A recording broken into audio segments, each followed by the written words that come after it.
ओम नमः शिवाय। आप सभी व्यूअर्स का पुनः स्वागत है। अपने उन सभी व्यूअर्स को धन्यवाद देते हुए आज मैं शुक्र के राशि परिवर्तन के बारे में बताने की कोशिश कर रही हूँ। शुक्र अभी मकर राशि में चल रहे हैं और ये अपनी राशि बदलने वाले हैं 17 तारीख से, मतलब 17 मार्च से लेके 10 अप्रैल तक फिर ये अपनी उच्च राशि, मीन राशि जो है उसमें प्रवेश करने वाले हैं।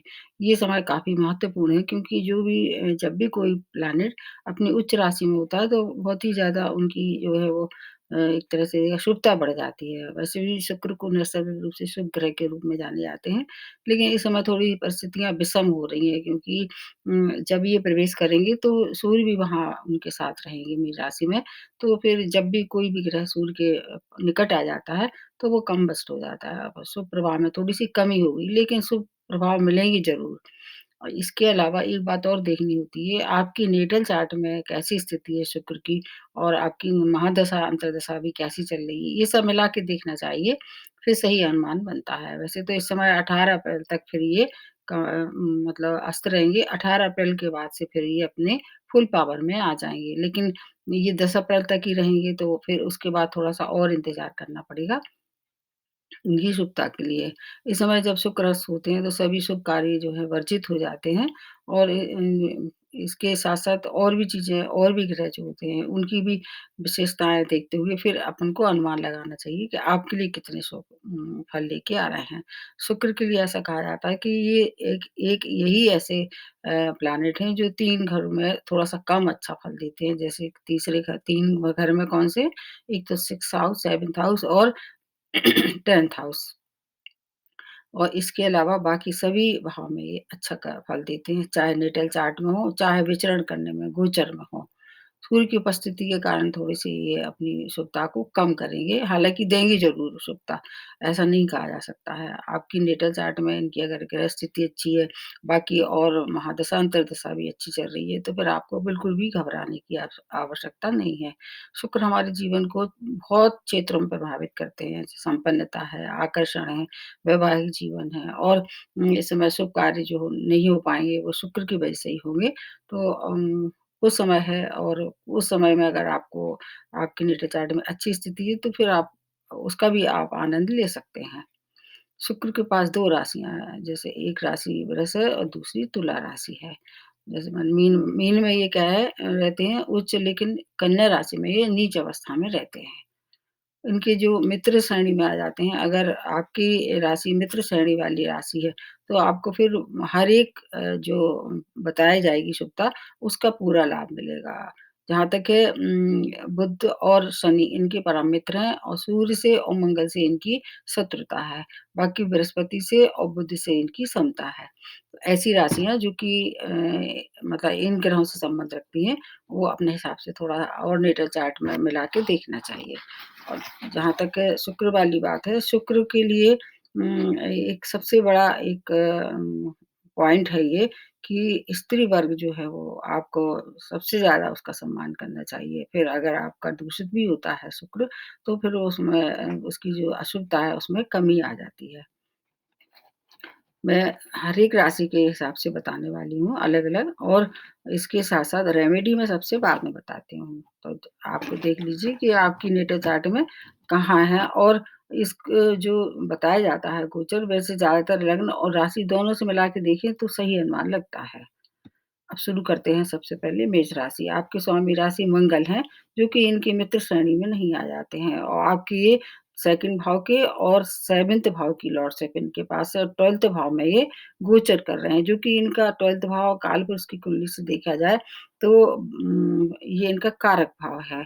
आपको कुछ फ़ायदा होगा और कुछ थोड़ा-सा आपको एक्स्ट्रा अलर्ट रहना पड़ेगा। फ़ायदे क्या-क्या होते हैं, पहले फ़ायदे के बारे में बता देते हैं। आपको आपको व्यय के साथ-साथ आपके भोग-विलास जो है वो, उस पे नियंत्रण करना पड़ेगा। भोग-विलास के का मन होगा आपका, उस पे आपको लगातार धन खर्च करना पड़ेगा। लेकिन इससे अच्छी बात ये है कि धन का आगमन नहीं रुकेगा। जैसा आपको मिल रहा था उससे अच्छा मिलने वाला है और आपके जीवन साथी के लिए ये समय काफ़ी अच्छा है। 2nd हाउस किसका धन कुटुंब वाणी का, इधर 7th हाउस वैवाहिक जीवन का है, तो वैवाहिक जीवन भी अच्छा होने वाला है। अगर विवाह योग थे तो आप इस समय अपने प्रपोज़ल को कंसिडर कर सकते हैं। जब फिर शुभता भरे जब मतलब समय हो जाए, पीरियड अच्छा आ जाए, फिर उसको आगे बढ़ा सकते हैं। और इस समय जो भी आपको जीवन साथी मिलेगा वो कैसा होगा? आकर्षक होगा। इसलिए स्वयं के भोग विलास को आपको नियंत्रण में रखना पड़ेगा तो आपको धन की भी बचत हो सकती है। मतलब आपसे ज़्यादा आपके जीवन साथी के लिए समय ज़्यादा अच्छा है ये। अगर आप मतलब अविवाहित हैं तो कोशिश कीजिए कि विवाह का प्रपोज़ल जो आता है उसको आप स्वीकार कर सकते हैं। दूसरी राशि बनती है वृषभ राशि, इसकी तो स्वामी राशि ही शुक्र है और आपके 11th भाव में ये प्रवेश कर रहे हैं और इधर आपके लग्न के और 6th हाउस के मालिक हैं। मतलब एक तरह से देखा जाए जब भी कोई गोचर होता है तो जिस भाव के मालिक होते हैं और जिस भाव में प्रवेश कर रहे हैं फिर उनकी जो दृष्टि होती है वो ज़्यादातर ग्रहों की सप्तम दृष्टि होती है, उससे भी मिला के देखना चाहिए। तो आपके 11th भाव में प्रवेश कर रहे हैं, यहाँ ऐसा कहा जाता है कि कोई भी क्रूर से क्रूर, पापी से पापी ग्रह भी अच्छे फल देने को बाध्य हो जाता है। ये है आपकी आमदनी का, सोर्स ऑफ इनकम का है।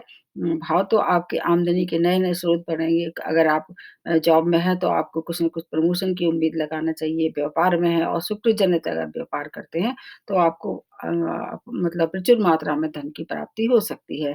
लग्न के स्वामी इसलिए आपके व्यक्तित्व में आकर्षण होगा और 6 भाव की लॉर्ड है इसलिए शत्रु भी पराजित होंगे। लेकिन अगर आप शुगर जैसे रोगों से अगर परेशान हैं, तो वहाँ थोड़ा-सा आपको सावधानी रखनी चाहिए, खाने-पीने का विशेष ध्यान रखना चाहिए। बाकी आपके लिए भी समय काफ़ी अच्छा है, स्वामी राशि हैं, तो आपको बहुत सपोर्ट करने वाले हैं। भले ही मतलब जो भी कुछ और स्थितियाँ हों आपके नेटल चार्ट में अगर शुक्र की स्थिति अच्छी है, तो आपको पूरा सपोर्ट इनसे मिलने वाला है। अब अगली राशि बनती है मिथुन राशि, इन पे अभी ढैया भी चल रहा है। वैसे कोई खतरे की बात नहीं है क्योंकि बुध और शनि दोनों मित्र हैं। इधर शुक्र भी बुध के मित्र हैं, तो इसका लाभ आपको पूरा मिलने वाला है। आपके 10वें भाव में प्रवेश करेंगे, जो कि कार्य क्षेत्र का है। इधर आपके 12th भाव और 5th भाव की लॉर्डशिप इनके पास है। आपका तो मतलब समझ लीजिए कि ढैया होने के बाद भी चारों तरफ से आपको शुभ समाचार की प्राप्ति होगी, मान प्रतिष्ठा में वृद्धि होगी। और अगर प्रमोशन ड्यू था तो कार्य क्षेत्र में तो प्रमोशन भी हो सकता है। धन की प्राप्ति के साथ-साथ आपको मतलब गुड न्यूज़ मिलने वाली है। विदेश से अगर आपने अप्लाई किया था कहीं विदेश जाने के लिए तो इस समय वो कार्य अब आगे बढ़ सकता है, प्रगति हो सकती है। पंचम भाव की लॉर्डशिप है, प्रेम प्रसंग में सफलता मिलेगी और संतान की ओर से शुभ समाचार प्राप्त होगी और अगर आपकी या आपकी संतान कहीं प्रतियोगिता में पार्टिसिपेट कर रही है, तो उसमें भी सफलता की पूरी उम्मीद लगाना चाहिए और ऋण से भी आपको मुक्ति मिल सकती है। आप पे ढैया होने के बावजूद भी आपके लिए ये गोचर अत्यंत शुभकारी है, इसलिए आपको बहुत ज़्यादा बधाइयाँ आपको मिथुन राशि वालों के लिए। अब अगली राशि बनती है कर्क राशि, इसकी स्वामी राशि चंद्रमा है, इनके साथ सम संबंध है और आपके ग्रह गोचर में ये 9th भाव जो कि भाग्य स्थान है, उसमें प्रवेश कर रहे हैं। तो जैसे मैंने बताया कि एक यही ग्रह है जो सभी भाव में अच्छा फल देते हैं, तो आपके भाग्य में प्रवेश करेंगे, इधर आपके चौथे भाव को और इधर आपके 11th भाव को एक्टिवेट कर देंगे क्योंकि दोनों भाव की स्वामित्व इनके पास है। भाग्य में वृद्धि होगी ये कहाँ-कहाँ होगी ये देखना होगा। आपके आमदनी के नए-नए स्रोत बनेंगे, सुख साधनों की में आपकी वृद्धि होगी, आर्थिक स्थिति में सुधार के साथ-साथ आपकी मान प्रतिष्ठा में वृद्धि होगी, यात्राएँ भी इस समय आप करें तो आपके लिए सुखद रहने वाली हैं और आपके लिए एक विशेष बात कही जाती है, आपका जुड़ाव जो है अध्यात्म की ओर होगा। अगर आप अपना इस तरफ झुकाव मतलब बढ़ाएँगे, तो आपको अध्यात्म से जुड़े लोग जो हैं, उनको फ़ायदा इस समय हो सकता है। मतलब कर्क राशि वालों के लिए ये समय काफ़ी अच्छा है, बस आपको थोड़ी-सी अगर शुगर जैसे रोगों से परेशान थे, तो वहाँ थोड़ा आपको सावधानी रखनी पड़ेगी। बाकी और आपके लिए भी बहुत ही अच्छा है ये। अब अगली राशि बनती है सिंह राशि, इसके स्वामी राशि सूर्य हैं, जो कि इनकी मतलब इनके मित्र नहीं है। मतलब ऐसा बोलते हैं कि सूर्य और शुक्र दोनों अलग-अलग 2 एलिमेंट होते हैं, इसलिए जब भी ये सूर्य के पास आ जाते हैं, तो कम्बस्ट हो जाते हैं, ऐसे इस समय हो रहे हैं अभी। इस समय भी ऐसी स्थिति बन रही है। आपके अष्टम भाव में प्रवेश करेंगे, तो ये भाव शुरू में ही मैंने बताया था कि ये वैसे अष्टम भाव में भी अच्छे फल देंगे। आपको फिर चिंता करने की आवश्यकता नहीं है। आपको क्या-क्या आपके और कौन-से भाव एक्टिवेट करेंगे, इधर आपका 3rd भाव, इधर आपका 10th भाव, क्योंकि इनकी लॉर्डशिप इनके पास है, तो आपको थोड़ा-सा सावधानी रखनी पड़ेगी, चोट-चपेट, दुर्घटना के शिकार आप ना हो जाएँ। बाकी आपको मान प्रतिष्ठा का भी थोड़ा-सा अपना ध्यान रखना पड़ेगा, और शत्रु भी आपको हानि पहुँचाने की कोशिश करेंगे, लेकिन स्वामी राशि अगर प्रबल है, तो आपको फिर कोई हानि भी नहीं पहुँचा पाएँगे। ये आपके लिए मिला-जुला समय है, बहुत अच्छा समय आपके लिए नहीं है, और जॉब से अगर कोई परेशानी चल रही है, तो वो ज़रूर आपकी सॉर्ट आउट हो जाएगी। बाकी 3rd भाव से रिलेटेड भाई-बहनों से आपको मतलब अगर पहले से कोई मनमुटाव चल रहा था, तो वहाँ थोड़ा आपको ध्यान रखना चाहिए, और उसमें हो सकता है कि और कटुता आ जाए। मतलब सिंह राशि वालों को थोड़ा एक्स्ट्रा अलर्ट रहने की आवश्यकता है। उसके बाद आते हैं कन्या राशि। इसके स्वामी राशि कौन है कन्या राशि के? बुध है, जो कि शुक्र के परम मित्र हैं, और आपके 7वें भाव में गोचर कर रहे हैं, जो कि इनका कारक भाव तो नहीं कहा जा सकता है। इधर आपके 2nd भाव के और 9th भाव की लॉर्डशिप है। ये भाव अच्छे हैं दोनों। तो आपको क्या-क्या फ़ायदा होगा? घर में कोई मांगलिक कार्य हो सकता है, मतलब नए मेहमान के आने की शुभ सूचना दिखाई दे रही है, जैसे कि विवाह हो सकता है, या नई संतान की आपके यहाँ मतलब जन्म हो सकता है। घर में जो है वो आपको धार्मिक आयोजन भी हो सकते हैं। इससे क्या होगा, मन में बहुत ज़्यादा प्रफुल्ल होंगे और प्रसन्नता होने वाली है। भाग्य के सहारे आप बुलंदियों को छुएँगे, मतलब नई-नई ऊँचाइयों तक ये शुक्र आपको पहुँचाने वाले हैं, और पति-पत्नी के बीच में अच्छी बॉन्डिंग होगी। अगर प्रेमी प्रेम का है, तो इस समय आप एक-दूसरे के साथ अच्छा क्वालिटी टाइम स्पेंड करने वाले हैं।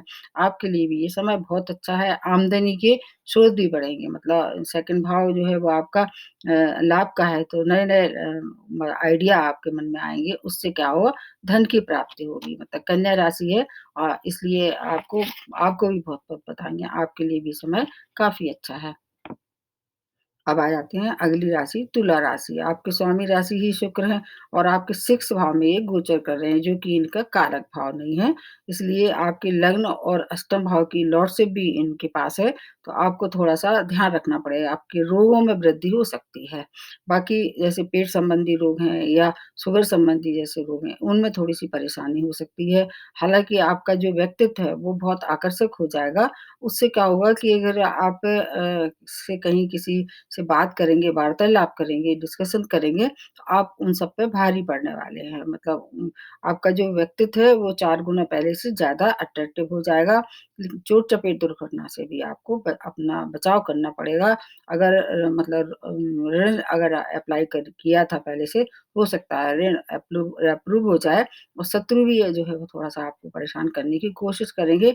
लेकिन इस समय क्या है कि शनि आप पे थोड़ा-सा मेहरबान है, क्योंकि शनि का जो सस नामक जो पंच महापुरुष बना हुआ है आपके नीड़े चार्ट में, वो आपको चारों तरफ से हर एक परेशानी से बचाव करेंगे। इसलिए आपको भी थोड़ा-सा बच चोट-चपेट का ध्यान रखना होगा, और लोगों का बाकी, और आपके लिए भी कोई ऐसी विशेष परेशानी वाली बात नहीं है। जैसे मैंने शुरू में ही बताया कि ये सबके लिए अच्छी शुभ सूचना लेके आते हैं, जो नैसर्गिक रूप से शुभ ग्रह होते हैं। अब अगली राशि जो बनती है वृश्चिक राशि है। आपके स्वामी राशि मंगल है, जो कि इनके मित्र नहीं हैं। आपके पंचम भाव में ये गोचर करेंगे, तो भाव बहुत अच्छा है ये, और इधर आपके जो 2 भाव के स्वामी हैं, उनको भी एक्टिवेट कर देंगे। तो आपको क्या-क्या फ़ायदा होगा? एक तो आपको पंचम भाव से क्या-क्या होती है, शिक्षा देखते हैं, संतान देखते हैं, प्रेम प्रसंग देखते हैं। तो आपको प्रेम प्रसंग में अगर आपने पहले से किसी के मतलब उसमें है, इन्वॉल्वमेंट है आपका, तो आपकी और ज़्यादा आपकी मित्रता बढ़ेगी, और वो हो सकता है कि आगे विवाह में परिणत इसको कर सकें। स्पाउस से भी संबंध अगर थोड़े बहुत ऊपर-नीचे हो रहे थे, तो वो भी संबंध मधुर हो जाएँगे। अगर अविवाहित थे, तो नए-नए विवाह के प्रपोज़ल आ सकते हैं। संतान की प्राप्ति भी हो सकती है, और संतान की उन्नति भी इस समय हो सकती है। और अगर कार्य क्षेत्र में कोई विवाद चल रहा था, तो वो भी सॉर्ट आउट हो जाएगा। इसलिए आपके लिए भी समय अच्छा है, इसका भी आपको फ़ायदा लेना चाहिए। अब उसके बाद आते हैं धनु राशि। आपके स्वामी राशि बृहस्पति हैं, और जो अभी नीच राशि में चल रहे हैं 6 अप्रैल तक। और इनके साथ इनके कैसे, मतलब दोनों आचार्य हैं, एक-दूसरे का सम्मान करते हैं, मित्र नहीं कहा जा सकता है, सम-संबंध है। आपके इस 4th भाव में ये गोचर करने वाले हैं, और इधर आपके 6th भाव के और आपके 11th भाव की लॉर्डशिप है। तो ये भाव 6 भाव को छोड़ के बाकी 2 भाव बहुत अच्छे हैं। 4th भाव से आपको क्या है भूमि, भवन, वाहन का सुख मिल सकता है और इधर आपके 11th भाव को एक्टिवेट करेंगे तो आमदनी के नए-नए स्रोत बन सकते हैं। लाभ की स्थिति का निर्माण करने वाले हैं, शत्रु भी परास्त होंगे और लग्ज़रियस लाइफ़ आप जीने के लिए तत्पर रहेंगे। जो भी आपने पहले से प्लानिंग की थी, उस समय इस साधन में वृद्धि इस समय आप कर सकते हैं। शिक्षा में अगर कोई व्यवधान आ रहा था, तो वो भी दूर हो सकता है और इसके अलावा जॉब में उन्नति की पूरी उम्मीद लगा के आप चल सकते हैं इस समय। आपके लिए भी समय अच्छा है। हालाँकि आप पे अभी लास्ट फेज़ है साढ़े साती का, लेकिन चूँकि बृहस्पति अगर नेटल चार्ट में आपकी स्वामी राशि है, वो उदित हो जाएँगे, फिर आपको ज़्यादा फ़ायदा होगा। उसके बाद आ जाते हैं मकर राशि। आपकी स्वामी राशि शनि है, आप पे भी साढ़े साती का सेकंड फेज़ चल रहा है। तो स्वामी राशि से इनकी बहुत अच्छी मित्रता है और 3rd भाव में ये गोचर करेंगे, जो कि इनका कारक भाव है। इधर 5th भाव के, इधर 10th भाव की लॉर्डशिप इनके पास है। तो कार्य क्षेत्र से कोई शुभ समाचार की सूचना मिलने वाली है और आपकी भी शिक्षा में अगर कोई व्यवधान आ रहा था, तो वो दूर हो जाएगा। प्रेम प्रसंगों में सफलता की पूरी उम्मीद लगा के चलना चाहिए और व्यापार में उन्नति हो सकती है। जो मेहनत जो आप करेंगे, उसका पूर्ण फल इस समय मिलने का समय आ गया है। और इसके अलावा आपको अपने जो संग में काम करने वाले हैं, उनसे थोड़ा-सा आपको तालमेल बना के चलना चाहिए। अन्यथा क्या होगा, वो थोड़े-से कहीं आपको परेशान कर सकते हैं। बाकी आमदनी के हिसाब से देखें, तो धन का लाभ होगा और कार्य क्षेत्र से भी आपको कुछ-कुछ अच्छी सूचनाएँ प्राप्त होने वाली हैं। मकर राशि वालों के लिए व्यापार में भी उन्नति हो सकती है, अगर आप व्यापारी हैं, तो आपके लिए ये समय बहुत अच्छा है। उसके बाद आते हैं कुंभ राशि, आप पे भी साढ़े साती का फर्स्ट फेज़ चल रहा है। स्वामी राशि के आपके भी मित्र हैं और सेकंड भाव में ये प्रवेश करेंगे, जो कि धन, कुटुंब, वाणी का है। तो वाणी में मधुरता के साथ-साथ धन की भी प्राप्ति होगी। इधर आपके 4th भाव और 9th भाव की लॉर्डशिप इनके पास है, तो भूमि, वन, माता का सुख प्राप्त होगा और 9th भाव के लॉर्ड हैं, तो भाग्य में वृद्धि होगी और आपको ये भाग्यवान बनाने वाले हैं, मतलब भाग्यवान बनाने का समय है ये और उसका आपको पूरा लाभ लेना चाहिए। मित्रों से भी लाभ हो सकता है, धन की भी आपको जो आपने पहले से कहीं रुका हुआ धन था, उसकी भी प्राप्ति आप कर सकते हैं। पैतृक संपत्ति से जुड़ा हुआ कोई मसला था, उसमें भी विजय आपकी होगी, मतलब आपके लिए भी ये समय बहुत अच्छा है। अब एक लास्ट में जो बनती है वो मीन राशि है, आपकी स्वामी राशि बृहस्पति है, इनके साथ इनके सब संबंध है, जैसे मैंने बताया। आपके लग्न में ही ये प्रवेश करने वाले हैं, क्योंकि अभी मीन राशि में ही ये प्रवेश करेंगे। इसमें राशि में उच्च रहते हैं, ये उच्च अवस्था में रहते हैं और आपके 3rd भाव, 8th भाव की लॉर्डशिप है इनके पास।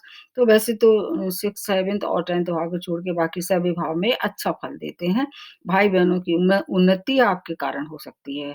अचानक धन की प्राप्ति होगी, विदेशी यात्राएँ जो अगर आपने पहले से अप्लाई किया था, तो उसकी हो सकती है कि अगर इस समय पोज़ीशन अच्छी हो जाए चारों तरफ जो इस समय फैली है स्थिति कोरोना वायरस को लेके, अगर स्थिति अच्छी हो जाए तो विदेश भ्रमण भी आप कर सकते हैं। आपको पूर्णतः फल अच्छे फल देने के लिए आए हैं।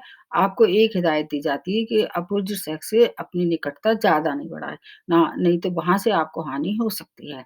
बाकी आपके लिए भी समय बहुत अच्छा है। अब आखिरी में सबसे लास्ट में बता देते हैं कि अगर किसी भी कारण से आपको, चाहे आपको बढ़ैया हो, चाहे आपके पास साढ़े साती हो या शुक्र की स्थिति अच्छी नहीं हो, शुक्र से आपको खराब परिणाम मिल रहे हैं, तो आपको क्या करना चाहिए?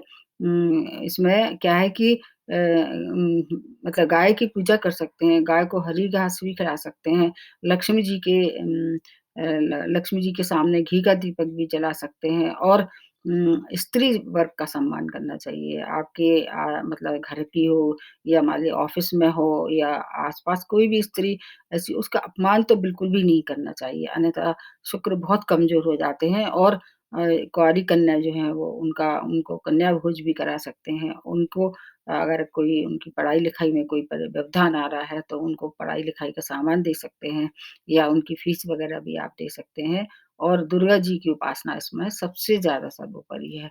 फिर भी अगर आपको जिस पे भी विश्वास हो, कोई भी हो और अगर आपके कर्म अच्छे रहते हैं, तो फिर कोई भी ग्रह वो ज़्यादा आपको परेशान नहीं कर सकता है।